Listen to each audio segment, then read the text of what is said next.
Cinema ஒரு மனிதனை தூக்கி நிப்பாடுது, ஒருத்தனை தூக்கி எரிஞ்சிருது. பட் இதை கேள்விப்பட்ட நம்மளுடைய சூப்பர் ஸ்டார் ரஜினி அவர்கள் வந்து இப்போதைக்கு டக்குன்னு ஒரு 1 lakh கொடுத்து வச்சுங்க என்னங்கிறத பார்த்துக்கோங்க. இப்போ கூட என்ன பண்ணேன்னா என்னுடைய படங்கள் நிறைய இருக்குது, ஏன்னா இப்போ நிறைய சேட்டலைட் ஓடிடிலாம் இருக்குது. அந்த படத்தை ஏதாவது ஒரு ரேட்டு போட்டு கூட வாங்கிட்டு. ரெட்ரோ மீடியா நேயர்களுக்கு வணக்கம். இந்த ஒரு இன்ட்ரெஸ்டிங்கான கான்வர்சேஷனில் நம்ம கூட மூத்த பத்திரிகையாளர் வெங்கடேசன் இருக்காருன்னா வணக்கம். வணக்கம், வெல்கம் டு ரெட்ரோ மீடியா. நன்றி.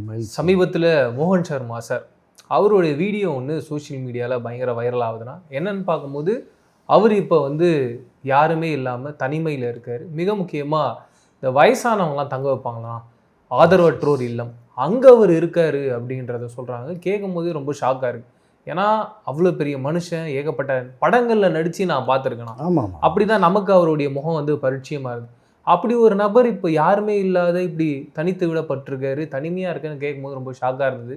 என்ன நடந்ததுன்னா ஏன் அவர் அப்படி தனித்து விடப்பட்டிருக்காரு? அதில் ரொம்ப கஷ்டமாக தான் இருக்குது. அந்த இதை பார்க்கும்போது அவருடைய உருவம்லாம் பார்த்தா இப்போ சாப்பிட்றதுக்கே வெளியில் மாத்திரை வாங்க காசு இல்லைங்கிறாரு, ட்ரீட்மெண்ட்டுக்கு காசு இல்லை.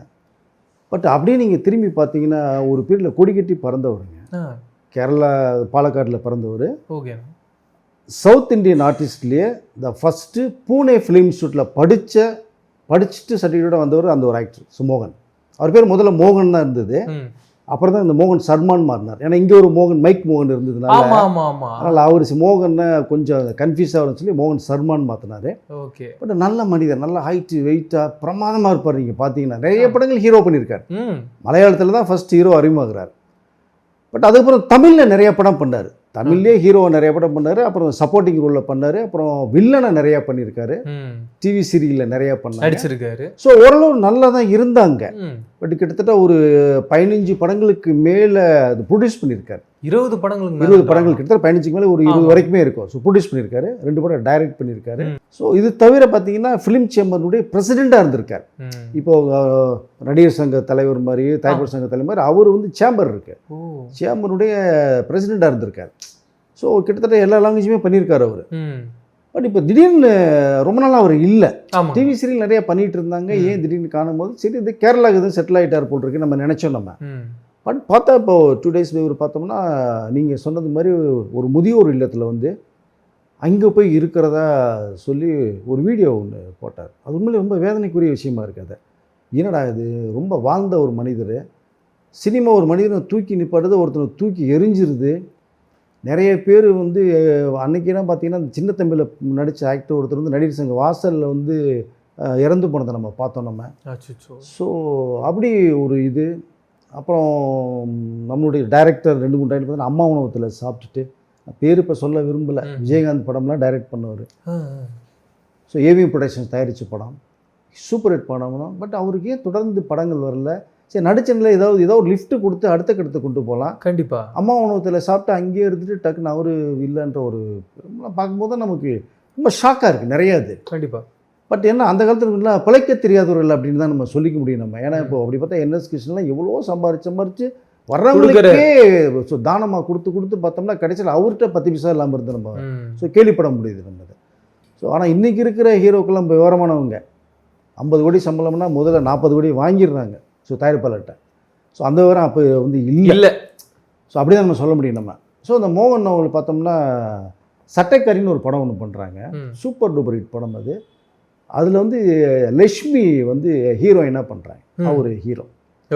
பட் இந்த லக்ஷ்மி யாருங்கிறத தெரியும் நினைக்கிறேன். நம்மளோட ஐஸ்வர்யா இருக்காங்களே நடிகை, அவங்களுடைய அம்மா. முன்ன வந்து பார்த்தீங்கன்னா எம்ஜிஆர் அவரோட ஏகப்பட்ட படம் பண்ணியிருக்காங்க, ஸோ சிவாஜி அவரோட பண்ணியிருக்காங்க. சம்சார மின்சாரத்தில் ரகுவரன் பண்ணியிருப்பாங்க. நல்ல நடிகை, அதெல்லாம் குறைய சொல்ல முடியாது. தெலுங்குல பயங்கர பீக்ல பண்ணிட்டு தான் இருக்காங்க, இப்போவும் பண்ணிட்டு தான் இருக்காங்க. ஜீன்ஸ் படத்தில் பண்ணியிருப்பாங்க, அருமையான ஒரு ரோல், மெயின் ரோல், பாட்டி கேரக்டர்.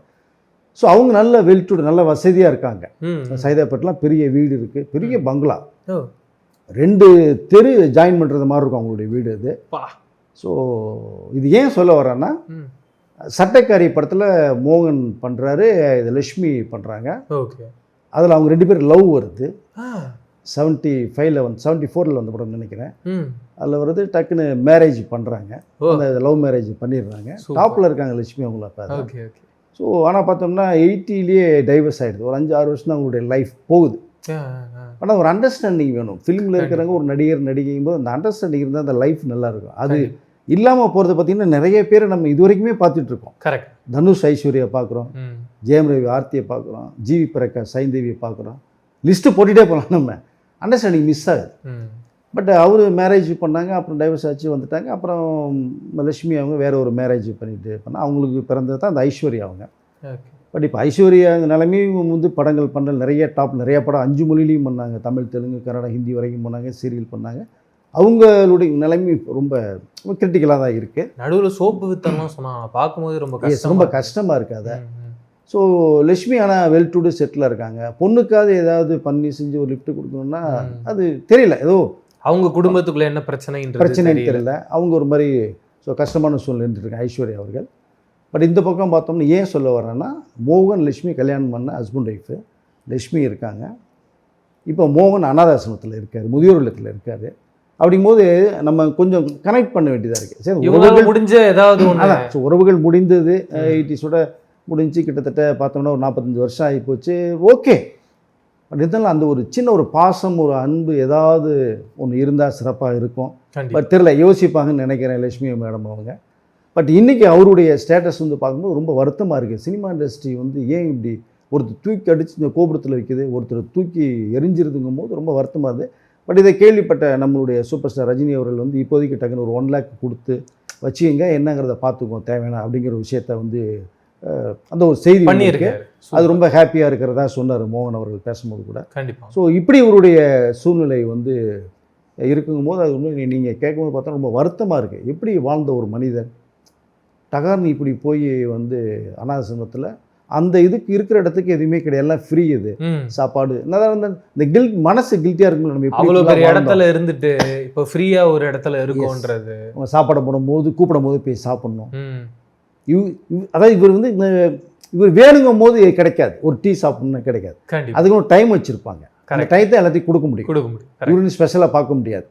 ஸோ அந்த டயத்துக்கு டீக்காக வெயிட் பண்ணணும். இப்போ 4 மணி ஆச்சா டீ வருமானு இப்போ மோகன் சர்மா வெயிட் பண்ணுவார். கண்டிப்பாக இது மிகப்பெரிய கொடுமையான விஷயங்க.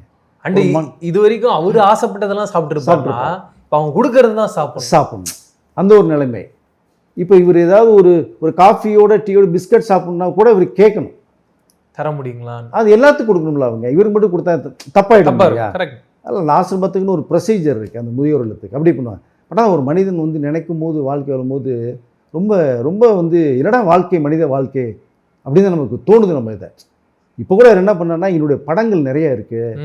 ஏன்னா இப்போ நிறைய சேட்டலைட் ஓடிடிலாம் இருக்குது. அந்த படத்தை ஏதாவது ஒரு ரேட்டு போட்டு கூட வாங்கிட்டு பண்ணாங்கன்னா எனக்கு அதில் ஒரு இன்கம் வரும். எனக்கு அதை நான் வச்சுட்டு ஏதாவது நான் அடுத்த லெவலுக்கு நான் போவேன் அப்படிங்கிற நிலைமைக்கு வந்திருக்காரு. அப்படின்னா உண்மையிலே இதை வந்து தமிழ் இண்டஸ்ட்ரி வந்து கவனத்தில் எடுத்துக்கணும்னு சொல்ல வரேன் நான். இதை அந்த படங்கள் ஏதாவது சேல்ஸ் பண்ணி, உடம்பு சுத்தமாக முடியலன்றாங்க, அதுக்காக தான் காசே கேட்குறேன். ஆமாம், ஒரு மனிதன் வந்து கிட்டத்தட்ட ஏஜ் ஆகிடுச்சு. கண்டிப்பாக ஏதோ கொஞ்சம் நடக்கிறாரு, செய்கிறாரு. அந்த படுத்து படுக்கிட்டு என்ன பண்ணிட்டீங்க பாவம்.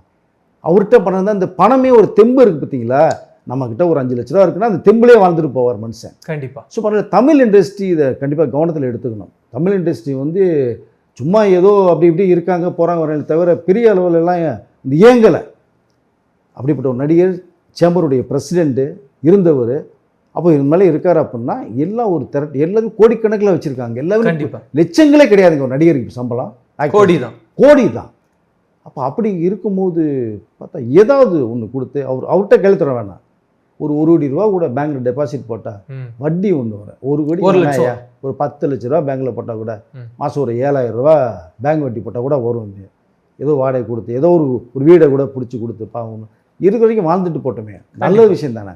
அதனால் கோடிகள் இவங்க சம்பளம் வச்சுக்கிட்டு 10 வீடை வச்சுக்கிட்டு 10 BMW பென்ஸ் வச்சுக்கிட்டு ஹீரோக்கள் அந்த தமிழ் தெலுங்கு சேர்ந்தவர்கள் இருக்காங்க அப்படின்னோம்னா அது உண்மையிலேயே வருத்தமாக இருக்குது. பட் நம்ம செய்யுங்கன்னு சொல்ல தான் முடியும், நீ செஞ்சு தான் ஆகணும்னு சொல்ல முடியாது. நம்ம அந்த வீடியோ அவர்களும் பார்த்துருப்பாங்க. நடிகர் சங்கம் இருக்கு இல்லையா, ஏன்னா அவர் பார்த்தீங்கன்னா இயக்குனர், டைரக்டர், ஸோ தயாரிப்பாளர், நடிகர், ஸோ இத்தனை ஃபேஸ் அவருக்கு இருக்குது. ஏதாவது ஒரு சங்கம், ஸோ இயக்குனர் சங்கத்தை விட்டுறலாம். இப்போ இயக்குனர் சங்கத்தினுடைய தலைவர் ஆர் உதயகுமார் அவர்கள் இருக்காங்க. பட் கண்டிப்பாக அவர் நல்ல எல்லாத்துக்குமே நிறைய ஹெல்ப் பண்ணிகிட்டு இருக்காங்க. இப்போ நிறைய விஷயங்களில் கண்டிப்பாக இது ஏதோ ஒன்று அவங்க வந்து முன்னிட்டு எடுத்து பண்ணலாம். இல்லைன்னா நம்மளோட நடிகர் சங்கம் இருக்குது, அதன் மூலமாக ஏதாவது ஆளுக்கு 1 லட்ச ரூபா போட்டால் கூட 10,000 ரூபா போட்டால் கூட எத்தனை நடிகர்கள் இருக்காங்க. கரெக்ட். 10 லட்ச ரூபா சாலிடாக சேரும். ஸோ அதை ஏதாவது ஒன்று எடுத்து செய்யணுங்கிறது தான் சொல்லிக்க வரேன். இப்போதைக்கு ரஜினி சார் வந்து 1 லேக் கொடுக்கப்பட்டிருக்காரு. இதே மாதிரி தான் நம்மளுடைய சூப்பர் குட் கல்யாணம் இருக்கார் பார்த்தீங்களா, அவருக்கு 1 லட்ச ரூபா கொடுத்தாரு ரஜினி சார். இப்போ மாதம் 10,000 ரூபா வீட்டு வாடகைன்னு கொடுக்குறாரு ரஜினி சார். அவர் சொன்னாராம் இது மாதிரி அது ராஜ்மோகன் அவர் வந்து எம்எல்ஏ ஹாஸ்டல் அவருக்குன்னு ஒதுக்கப்பட்ட அந்த எம்எல்ஏ ரூம் இருக்கு இல்லையா, அதை வந்து அவர் கொடுத்துருக்காரு. இங்கே இருக்கிற வரைக்கும் இருந்தீங்கன்னு ராஜ்மோகன் அவர்கள் கொடுத்துட்டாங்க அமைச்சர். அங்கே தான் இருக்காரு. ஓகே. இப்போ இந்த செய்தி ரஜினி சார் போகுது. ரஜினி சார் என்ன சொல்லிட்டு இருக்காங்கன்னா, நீ ஒரு வீடு பார்த்துட்டு வாடகை நான் கொடுத்துறேன் அப்படின்னு இருக்காங்க. அப்போ ராஜ்மோகன் செய்தியெல்லாம் கேள்விப்பட்டு சூப்பர் லட்சுமணன் கொண்டே வச்சிருக்காரு. இந்த தகவல் அங்கே போனோன்னே லட்சுமணனுக்கு வந்து சரி 10,000 நமக்கு, அதாவது ரஜினி சார் வீட்டு வாடகை தரேன்றது நம்ம வீடு கிடச்சின்னு தகவலை சொல்லிட்டாங்க. ஆனால் அவர் என்ன சொல்லியிருக்காரு, நம்ம வாடகை தரேன்னு சொல்லிட்டோம்ல, மாதம் 10,000 அவர் கொடுத்துருங்க அப்படின்ட்டாங்க. இப்போ அவரு கண் கலங்கி சொல்கிறார் லட்சுமணன். அது மாதிரி இருக்கிறவங்க எல்லாமே கொஞ்சம் கொஞ்சமாக ஏதோ ஒன்று பண்ணாங்கன்னா நம்மளுடைய கலைஞர்கள் உங்களோட வாழ்ந்தவர்கள் இல்லையா. ஸோ அப்போ இந்த இது நீங்கள் பண்ணிங்கன்னா உங்களுடைய நீங்கள் இண்டிவிஜுவலாக தரணுன்ற அவசியம் இல்லை. இண்டிவிஜுவலாக நம்ம சூப்பர் ஸ்டார் கொடுத்துட்டாரு, சங்கத்தின் மூலமாக நிறைய பண்ணலாம். கொஞ்சம் கொஞ்சம் கொடுத்தாலே எவ்வளோ. கண்டிப்பாக இது நம்மளுடைய முதலமைச்சர் விஜய் அவருடைய கவனத்துக்கும் போயிருக்கிறதா தகவல் வருது. அதை கண்டிப்பாக தமிழக அரசு வந்து கண்டிப்பாக மோகன் அவர்களுக்கு ஏதாவது ஒரு விஷயத்தை பண்ணி, ஏன்னா விஜய் அவர்கள் வந்து ஹீரோவாக இருந்தவங்க, மோகன் ஹீரோவை நடித்தவர். பட் அப்படி இருக்கும்போது இது தமிழக அரசு வந்து அவர் கையில் எடுத்து ஏதாவது ஒரு ஏதோ ஒன்று பண்ணாங்கன்னா திரும்பி அவர் நடிக்கிறதுக்கு வாய்ப்புகள் இருக்கும். இப்போ எதுவுமே இல்லாதனால தான் இங்கே போய் படுத்திருக்காரு. கரெக்ட். இப்போ நீங்கள் தெம்பா தேத்தி விட்டுட்டு பண்ணீங்க அப்படின்னா தாத்தா கேரக்டரில் நிறைய வரும். கண்டிப்பாக அப்பா கேரக்டர் நல்ல உங்களுக்கு ரொம்ப கிளாஸாக இருப்பார். நீங்கள் பார்த்தீங்கன்னா ரொம்ப பிஸ்னஸ் மேன் காமிச்சின்னு வச்சிங்களேன். ஒரு வந்து என்ன சொல்றதுன்னா, ஒரு 10,000 கோடிக்கு ஒரு ஃபேக்ட்ரி வச்சிருக்கீங்கன்னு சொல்லி ஒரு கெட்ட கொஞ்சம் நம்பலாம். கண்டிப்பாக அந்த மாதிரி அவுட்லுக் இருக்கும். ஸோ நிறைய படங்கள் அவர் கொஞ்சம் இனிமேல் சீரியலோ படங்களோ பண்ணுற வாய்ப்புகள் வரும்னு நினைக்கிறேன். பட் அவர் நேற்று முதலிடத்தில் பாரு செய்தி கட்டுன்னா ரொம்ப எனக்கு வந்து அதிர்ச்சியாக இருந்தது. எனக்கு அவர் சொல்கிறாருன்னா இந்த மாதிரி அவருடைய படம் ரிலீஸ் பண்ணுறதுக்காக நிறைய போராடி இருக்காரு, அதில் தான் மொத்தமாக லாஸ் ஆகிடுச்சு அப்படின்னு சொல்கிறாரு. அதுக்கப்புறம் அந்த படத்துக்கு நிறைய அவார்ட்ஸ்லாம் கிடச்சிருக்கு, நேஷ்னல் அவார்ட்லாம் கிடச்சிருக்கு. அதை முன்னாள் சீஃப் மினிஸ்டர் ஜெயலலிதா அம்மா பார்த்துருக்காங்க. பார்த்துட்டு இவருக்கு ஃபோன் பண்ணி பாராட்டி இருக்காங்க. இவருக்கு ஏதாவது உதவி பண்ணலான்ற மாதிரி யோசிச்சிருக்காங்க. அந்த சூழ்நிலையில தான் அவங்க உடம்பு சரியில்லாமல் போயிருக்கு. இவர் அவங்கள போய் பார்த்துருக்காங்க. பார்க்கும்பொழுது எனக்கு ஒன்றும் இல்லை, நான் போயிட்டு வந்துடுறேன்னு சொல்லியிருக்காங்க. பார்த்தா இறந்துட்டு இருக்காங்க. அதையும் ரொம்ப கஷ்டமாக ஷேர் பண்ணுறாரு. அது அவருடைய கெட்ட நேரம் தான் சொல்ல முடியும். ஜெயலலிதா அவர்கள் வந்து ஹாஸ்பிட்டலில் திரும்பி வந்திருந்தாங்கன்னா ஏதோ ஒரு லெவலில் மோகன் அவர்களுக்கு நிறையா பண்ணியிருப்பாங்க. ஏன்னா அந்த பீரியடு தான் அவர் இருக்கார், இண்டஸ்ட்ரியில் இருக்கார். ஜெயலலிதா அவர்கள் ஆக்ட் பண்ணிட்டு இருக்கும்போது இவர் உள்ளே வந்துட்டார். ரெண்டாவது பார்த்தீங்கன்னா நேஷனல் அவார்டு இருக்கு இல்லையா, தேசிய விருது தருடைய கமிட்டி ஜூரி இருக்குல்ல, அதில் ஒரு ஜூரியாகவும் இருந்திருக்காரு மோகன் அவர்கள். அப்படிங்களா? இப்போ இந்த கலா மாஸ்டர் வந்துட்டு இந்த தனுஷ் கொடுத்தாங்க இல்லையா ஒரு விருது பெஸ்ட்டு படம்னு, அந்த மாதிரி ஜூரியா மோகன் அவர்கள் அப்போ இருந்திருக்காங்க. ஸோ அவ்வளோ பவர்ஃபுல்லான ஒரு பொசிஷனில் இருந்தவங்க தான். பட் இன்றைக்கி இந்த மாதிரி சொல்லியிருக்காங்க போது கண்டிப்பாக நம்மளுடைய திரையுலக சங்கமும் சரி, தமிழக அரசும் சரி, ஏதோ ஒன்று மோகன் அவர்களுக்கு கொடுத்து வந்தாங்க அப்படின்னா ஏதோ நம்மளால ஒரு விஷயத்தை பண்ணது மாதிரி ஒரு விஷயம் இருக்குன்னு நினைக்கிறேன் நான். கண்டிப்பாக. பட் இப்போ இருக்கிற நடிகர்கள் கொஞ்சம் பண்ணணும், தயவுசெய்து பண்ணணும். கோடிகளில் நீங்கள் புரள்றீங்க. அவர் ₹1 இல்லாமல் வாழ்க்கையை வாழ்ந்து கஷ்டப்பட்டுருக்காரு. ஸோ ரஜினி சார் தான் 1 லேக் கொடுத்துருக்காங்க. எல்லா பேரும் நீங்கள் கொடுத்தீங்க அப்படின்னா 1 லேக் போட்டாலே ஒரு 50 லட்ச ரூபா மேலே தரது வாய்ப்புகள் நிறையா இருக்கும். ஸோ அப்படி தான் சொல்லிக்க விரும்புகிறேன். பார்க்கலாம் என்ன மாதிரி தமிழ் திரையுலகமும் நம்ம அரசும் செய்கிறத வெயிட் பண்ணி பார்ப்போம். கண்டிப்பாக நான் உங்களை மாதிரி தான் நானும் வெயிட் பண்ணிட்டு இருக்கேன். ஆனால் இப்போ நிறைய இயக்குநர்கள், பெரிய பெரிய இயக்குநர்கள்லாம் இருக்காங்க. இப்போ அவங்களுக்கு ஒரு தயக்கம் இருக்கலாம், இவருக்கு இவ்வளோ வயசாகிடுச்சு, உடம்பு சரியில்லைன்ற இவர் எப்படி நம்ம படத்தில் உட்கார வச்சா அதுக்கப்புறம் அவருக்கு ஏதாவது ஆயிடுச்சுன்னா என்ன பண்ணுறதுன்னு தயக்கம் இருக்கலாம். அப்படி இல்லைங்க, அப்படிலாம் எடுத்துக்கிட்டா மனுஷன் வாழவே முடியாதுங்க. ஒரு கேரக்டர் ஒன்று ஃபிக்ஸ் பண்ணுறீங்கல்ல, ஒரு hero heroine but additional characters இருக்குது. ஸோ ஒரு பிஸ்னஸ் மாதிரி கேரக்டர், ஒரு வில்லனுக்கு அப்பா கேரக்டர் இருக்கும் கண்டிப்பாக இல்லையா. இப்போ அது மாதிரிலாம் நீங்கள் கிரியேட் பண்ணிங்கன்னா இவர் வந்து அவ்வளோ அம்சமாக இருப்பாருங்க. ஹைட்டு வெயிட்டு இதோடலாம் பார்த்தா ஒரு மெஜஸ்டிக் லுக்கு. ஒன்றும் இல்லைங்க, இப்போ ரஜினி சார் 1 லேக் கொடுத்து பண்ணிட்டார்ல. இப்போ தர்மன் படம் இல்லையா, டாக்டராக பண்ண ரஜினி சார் பண்ணுறாரு. இந்த டாக்டர் அந்த ட்ராக்ல வந்து கண்டிப்பாக ஒரு டாக்டருக்கு 100% ஆப்டாக இருப்பார். ஏதோ ஒரு ஒரு 5 சீன் ரஜினி சார் கூப்பிட்டு மோகன் சர்மாவை கூப்பிடுப்பா தர்மன் லைக் பண்ண வைங்கப்பா வச்சுங்க, முடிஞ்சு ஏதோ ஒரு சீனில் வரும்ல. இப்போ மோகன் சர்மா உள்ளே வந்தாருன்னா ரஜினி சார் வந்து 1 லேக் கொடுத்து உதவி பண்ணது மாதிரி தர்மன் படத்தில் நடிக்க வச்சாருன்னு ஒரு பேர் ஒன்று வரும் இல்லையா. கண்டிப்பா அந்த பேர் அஸ்வத் மாதிரி தட்டு போவரில்ல, இயக்குனர் தட்டு போவரில்ல, அடுத்த படங்கள் நிறைய வந்துரும்ல. லோகேஷ் கூப்பிடுவாரு, நெல்சன் கூப்பிடுவாரு, வரிசையா படங்கள் அட்லி கூப்பிடுவாரு. ஏன்னா இவர் ஏற்கனவே எல்லா லாங்குவேஜில் பண்ணவர் வேற, தெரிஞ்சவங்க வேற. உங்களுக்கு ரொம்ப அவ்வளோ சோர்ந்து போகலை.